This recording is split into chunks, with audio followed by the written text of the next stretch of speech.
നല്ലൊരു പടം കണ്ടു കഴിഞ്ഞിട്ട് ആ പടത്തിൻ്റെ ഒരു ഫീലിൽ നിങ്ങളിങ്ങനെ പടം കഴിഞ്ഞിട്ട് കുറച്ച് ക്യാരക്ടേഴ്സിനെയൊക്കെ ആലോചിച്ച് അല്ലെങ്കിൽ അതിനകത്ത് കണ്ട സീനൊക്കെ ആലോചിച്ചിട്ട് ഇങ്ങനെ കുറേ നേരം സൈലൻ്റ് ആയിട്ട് ഇരുന്നിട്ടുണ്ട്. എനിക്ക് അങ്ങനെയുള്ള ഫിലിംസ് ഞാൻ കണ്ടിട്ടുണ്ട്, അങ്ങനെ ഞാൻ ഇരുന്നിട്ടുണ്ട്.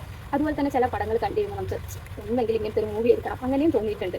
അതുപോലെ ഞാൻ കഴിഞ്ഞ വീക്കിൽ കുറച്ച് 2-3 മൂവി കണ്ടത് എല്ലാം എനിക്ക് ഭയങ്കര ഇഷ്ടപ്പെട്ടു. അപ്പോൾ ഞാൻ വിചാരിച്ചു നിങ്ങൾക്ക് അത് സജസ്റ്റ് ചെയ്ത് തരാം. ബോയ്സ് മെയിൽസ് ഫോർ ഇസബെല്ല എന്ന് പറഞ്ഞിട്ടൊരു പടം. അതായത് ഒരു റോംകോമാണ്, പക്ഷെ ഒരു സിബ്ലിങ്സിൻ്റെ സ്റ്റോറിയാണ് എനിക്ക് കുറച്ചും കൂടെ അതിനകത്ത് കണക്ട് ആയത്. ജില്ലെന്ന് പറഞ്ഞിട്ടൊരു മൂത്ത ചേച്ചി മരിച്ചുപോയ അനിയത്തിക്ക് അയക്കുന്ന കുറേ വോയിസ് മെയിൽസ് ആണ്. അതായത് ആ നമ്പർ വേറൊരാളിലേക്ക് എത്തുന്നുണ്ട്, വെസ് എന്ന് പറഞ്ഞിട്ട്. ഈ വെസ് പിന്നെ ഇവളെ അന്വേഷിച്ച് ഇവളെ കണ്ടുപിടിച്ച് വരികയാണ്, ഈ ജില്ലിനെ സിബ്ലിങ്സ് തമ്മിലുള്ള ഒരു കണക്ഷൻ ഉണ്ട്. അതായത് ഈ ജില്ലിൻ്റെ അനിയത്തിയായിട്ടുള്ള ഒരു കണക്ഷനൊക്കെ ഉണ്ട്. അതൊക്കെയാണ് എനിക്ക് കൂടുതൽ അതിനകത്ത് കണ്ടിരിക്കാൻ വേണ്ടിയിട്ട് കുറേ കൂടി ഇഷ്ടപ്പെട്ടത്. ഭയങ്കര ഇമോഷണൽ പടമാണ്. It's all about love, grief and moving on. അതിലും ക്ലൈമാക്സ് ആണ് കേട്ടോ. ക്ലൈമാക്സിൽ ചെറിയ ചെറിയ കാര്യങ്ങളാണെങ്കിലും അവർ ഭയങ്കരമായിട്ട് കഥയെ എന്താ പറയുക, അത് പാസ്റ്റും പ്രസൻറ്റും എല്ലാം കൂടെ കണക്ട് ചെയ്തിട്ടാണ് മൊത്തത്തിൽ ആ ക്ലൈമാക്സ് അവർ നിർത്തിയിരിക്കുന്നത്. അതെനിക്ക് ഭയങ്കര ഇഷ്ടം. നിങ്ങൾ കണ്ടു നോക്കുക കേട്ടോ, വോയിസ് മെയിൽ ഫോർ ഇസബെല്ല എന്ന് പറഞ്ഞിട്ട്. അഥവാ കണ്ടവരുണ്ടെങ്കിൽ കമൻറ്റ് ചെയ്യുക. ഓഫ് ഫയർഫ്ലൈസ് എന്ന് പറഞ്ഞിട്ട് ഒരു ജാപ്പനീസ് അനിമയാണ്. ജപ്പാനിൽ നടക്കുന്ന ഒരു വാറിൻ്റെ സമയത്ത് നടക്കുന്ന ഒരു കഥയാണ്. അതിനകത്ത് ഒരു പാരൻസ് ഇല്ലാതെ സെച്ചുകോ ആൻഡ് സെയ്റ്റ എന്ന് പറഞ്ഞിട്ടുള്ള ഡിസിപ്ലിൻസ് അവരെ സർവൈവ് ചെയ്യാൻ നോക്കുന്നത് ഈ വാറിൻ്റെ സമയത്ത്. അവർക്ക് അവരുടെ പാരൻസിനെ നഷ്ടമാവുന്നതും പിന്നെ ഒരു ആൻറ്റിയുടെ വീട്ടിൽ ചെന്ന് അവിടുന്ന് അവർ ഭയങ്കരമായിട്ട് കഷ്ടപ്പെടുന്നതും ഫുഡില്ലാതാവുന്നു, വീടില്ലാതാവുന്നു. ലാസ്റ്റ് ഭയങ്കര ഹാർട്ട് ബ്രേക്കിംഗ് മൂവിയാണ്. Keep your tissues ready before watching this movie. ഭയങ്കരമായിട്ട് കരച്ചിൽ വരുന്നല്ല, ശരിക്കും കരയും. ഭയങ്കര ഇമോഷണലാണ്, ബട്ട് ഇൻക്രെഡിബ്ലി ബ്യൂട്ടിഫുൾ ആണ്.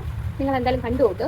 ഈ വാർ അങ്ങനത്തെയുള്ള അനിമി ഒക്കെ ഇഷ്ടപ്പെടുന്നവർക്ക് എന്തായാലും ഇഷ്ടപ്പെടും. ഒരു ചെറിയ പ്ലോട്ടാണ്, പക്ഷേ ആ പ്ലോട്ടിനെ ഭയങ്കര ബ്യൂട്ടിഫുൾ ആയിട്ടാണ് മേക്ക് ചെയ്തിരിക്കും. നമ്മുടെ മൂവി സജഷൻ ട്രോയ് എന്ന് പറഞ്ഞിട്ട് മൂവിയാണ്. 2004 തോന്നുന്നു ഇറങ്ങിയത്. ഈ ഒഡീസി എന്ന് പറഞ്ഞിട്ട് ക്രിസ്റ്റഫർ നോളൻ്റെ പടം ഇറങ്ങുന്ന സമയത്ത് എല്ലാവരും ഓൾ ഓവർ ദ ഇൻ്റർനെറ്റ് ഇതിനെക്കുറിച്ച് സംസാരിക്കുന്നുണ്ടായിരുന്നു. അങ്ങനെയാണ് ഞാൻ ഈ മൂവി കണ്ടത്. 10 വർഷം അവർ ട്രോയ്, ഗ്രീസ് എന്ന് പറഞ്ഞ രാജ്യങ്ങൾ തമ്മിൽ ഒരു പെണ്ണിന് വേണ്ടിയിട്ട് ലിറ്ററലി അവർ യുദ്ധം ചെയ്യുന്നതാണ് ഇതിൻ്റെ ഒരു ഇതാണ് പറയുന്നത്. ട്രോയ് കിങ് പാരിസും പിന്നെ സ്പാർട്ടയിലെ കിങ്ങിൻ്റെ വൈഫുമായിട്ട് ഹെലൻ എന്ന് പറഞ്ഞിട്ട് അവർ തമ്മിൽ ഇഷ്ടത്തിലായി. എന്നിട്ട് ഈ ഹെലനെയും കൂട്ടിയിട്ട് പാരിസ് ട്രോയിലേക്ക് വരികയാണ്. പിന്നെ ഈ രാജ്യങ്ങളിൽ തമ്മിൽ പടപടാ യുദ്ധമാണ്. ആ യുദ്ധമാണ് അതിനകത്ത് മെയിനായിട്ട് കാണിക്കുക. ഇതിൽ ഏറ്റവും ഇഷ്ടമായത് അക്കിലസ് ആൻഡ് ഹെക്ടർ എന്ന് പറഞ്ഞിട്ട് 2 ക്യാരക്ടേഴ്സ് തന്നെയാണ്. അവർക്ക് ശരിക്കും 2 പേർക്കും വേണ്ടത് സമാധാനപരമായ കാര്യങ്ങളായിരുന്നു. അവർക്ക് വേണ്ടത് അവരുടെ രാജ്യത്തിന് വേണ്ടിയുള്ള പീസായിരുന്നു. പക്ഷേ അവരുടെ റെസ്പോൺസിബിലിറ്റി അല്ലെങ്കിൽ ആ പ്രൈഡ് നിലനിർത്താൻ വേണ്ടിയിട്ട് ഒക്കെ ആയിട്ട് അവർക്ക് ഫൈറ്റ് ചെയ്യേണ്ടി വരുവാണ് literally.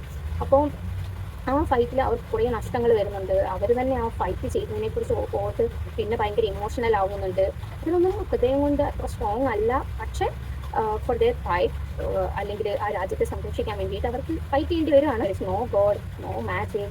One of the best war movies I have ever seen എന്ന് പറയാം. ട്രോയ് ഭയങ്കര അതിൻ്റെ മേക്കിംഗ് തന്നെ അടിപൊളി. മേക്കിംഗ് ഭയങ്കര അടിപൊളിയാണ്. കാരണം അത്രയും വർഷങ്ങൾക്കപ്പുറം ഞാൻ കണ്ടിട്ട് ഞാൻ ഞെട്ടിയിരുന്നു പോയി അത് കണ്ടു കഴിഞ്ഞിട്ട്.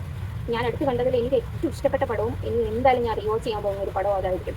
അപ്പോൾ ഈ ഞാൻ സജസ്റ്റ് ചെയ്ത പടങ്ങളൊക്കെ കാണുക. കണ്ടിട്ടുള്ള പടങ്ങളാണെങ്കിൽ നിങ്ങൾ കമൻറ്റ് സെക്ഷനിൽ നിങ്ങളുടെ അഭിപ്രായങ്ങളായി അറിയിക്കുക.